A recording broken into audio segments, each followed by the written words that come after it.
श्री स्वामी समर्थ मंडळी. तर आता मी जाणार आहे मॅडमच्या इकडे, पूर्वा मॅमच्या इकडे हळदी कुंकवासाठी. तर चला बघू. तर बघा, खूप छान असं डेकोरेशन केलं होतं, रांगोळ्या पण छान काढल्या होत्या. ह्या ना मॅडमच्या पेंटिंग आहेत, पूर्वा मॅमच्या. तर खूप छान पेंटिंग करतात आणि त्यांची हँडरायटिंग पण खूप सुंदर आहे. दोन्ही हाताने लिहिता येतं, महत्त्वाचं म्हणजे त्यांना. तर बघा किती छान रांगोळी आहे. रांगोळीवरनंच कळतं की त्यांचा हात किती वळतो. आणि असं डेकोरेशन केलं होतं त्यांनी. मला तर खूप आवडलं. आणि घर त्यांचं नेहमीच डेकोरेट केलेलं असतंय.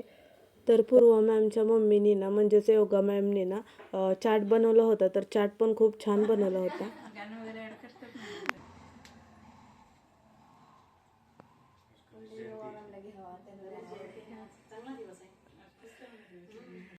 तर बघा, आपल्या संध्याकाळच्या जेवणात बाजरीची भाकरी, वरण, भात, पालकाचं वरण होतं, मेथीची भाजी आणि शापू होती. तर असा होता आपला दिवस. लाईक, शेअर, सबस्क्राईब करायला विसरू नका. चला भेटू पुढच्या नेक्स्ट व्हिडिओमध्ये.